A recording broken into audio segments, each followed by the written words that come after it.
Welcome to That Canadian Teacher. In this video, I'm going to show you how to calculate a minority or majority government for the government of Canada. So if you're ever wondering, did this government that just got elected, did they win a minority government or did they win a majority government? This video will help you understand how to calculate that. So on the screen, I have the electoral results for the 2025 election.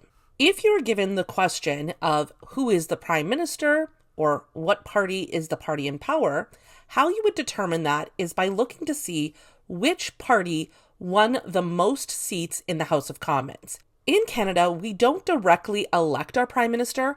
Instead, we vote in our various ridings, and then those ridings will elect an individual to a seat in the House of Commons. The party that has the most seats in the House of Commons becomes the government in power. So if we have a look at these 2025 results, you'll see that the Liberal Party of Canada has the most number of seats. So that means that in the House of Commons, they would literally have 169 chairs or seats for their members to sit in. This makes them the government in power. Now, in Canada, each political party will elect a leader to represent them. So if their party gets elected, their party leader becomes the prime minister. So here, because the Liberal Party of Canada had the most number of seats, their party leader, Mark Carney, became the prime minister. Now, the party that has the second highest amount of seats, that is the party in opposition. So if we have a look over here, the party that has the second largest number of seats is the Conservative Party of Canada.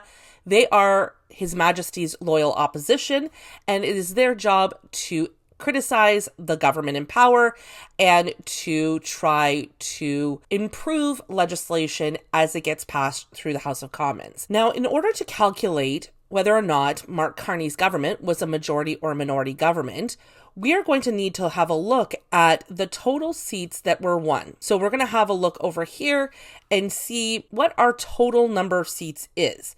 Now, we could Google this answer, but if we don't have that ability or we're asked to defend our points, we're going to look at the total here and take 22 plus 144 plus 1 plus 169 plus 7, and that's going to give us a total of 343. This means that in the House of Commons, there are 343 seats in total available to be won. So across Canada, there are 343 ridings or constituencies for a federal election. Our ridings are determined by the total population in various regions across Canada. So because we know there's 343, what we're going to do is we're going to divide that by 2. In dividing it by 2, we're going to see how many we need to get in order to get a majority. Now, why 2? Because in order to have a majority, you need to have 50% or more of the seats. So technically 50 plus 1. So half plus 1. What we're going to look for is we're going to take 343. We're going to divide by 2. That's going to give us a total of 171.5. So in order for a government to achieve a majority government, they have to achieve 171.5 seats, or technically 172, because there's no such thing as a half of a seat in the House of Commons. So we need to see, did Mark Carney's Liberal Party, did they achieve more than 172 seats? So we're going to go back over here and we're going to have a look. Now, the Liberal Party of Canada only achieved 169. So they did not achieve a majority government because 169 is less than 172 or 171.5. So that means that they have a minority government because they have less than the half number of seats in the House of Commons. Let's do another example here. In this example, this is from the election of 1930. We're going to do the same thing that we just did. So first, I'm going to ask you, which political party won in this election? So if we have a look here on our right-hand side at the total number of seats, we'll see that the Conservative Party has the most number of seats. They have 137 compared to all the other parties. That means that the Conservative Party was the party that was elected in power. Their leader, R.B. Bennett, became the prime minister because he was the leader of the Conservative Party at the time. Let's recall, how do we determine whether or not R.B. Bennett won a majority or minority government? So again, we're going to add our total seats from each of the parties together, and this is going to give us a total of 245. Now, you'll notice the total number of seats is different than what we saw in our 2025 election. The reason is because in 1930, the total population of Canada was much smaller.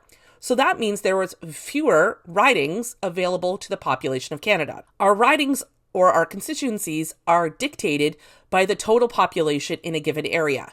So because in 2025, the total population across Canada is much higher, the total number of seats is much higher. So in 1930, it was lower because there was a lower population of people in Canada at the time. So we're going to take 245 and we want to divide by 2 because we want to see what is our 50%. Because in order to achieve a majority, you need to have more than 50% of the seats. So 245 divided by 2 is 122.5. So 123. So if we have a look over here at R.B. Bennett's Conservative Party, does he have more than 123 seats? The answer is yes, he has 137 seats. So that means that R.B. Bennett's Conservative Party does have a majority government. I'll give you another shortcut to calculating whether or not this is a minority or majority government. So another thing that you could do is take all of the other parties that are not in power. So the Bloc Québécois, the Conservative Party, the Green Party, the New Democratic Party, take their total number of seats, and you're going to add only those up. So in this example, we're going to do 22 plus 144 plus 1 plus 7, and that's going to give you a total of 174. Now, then you're going to have a look and see, does 174, is it greater than or less than our 169? So in this example, 174 is greater than 169. That means that the other political parties have the balance of power. They have more seats combined than our party in power.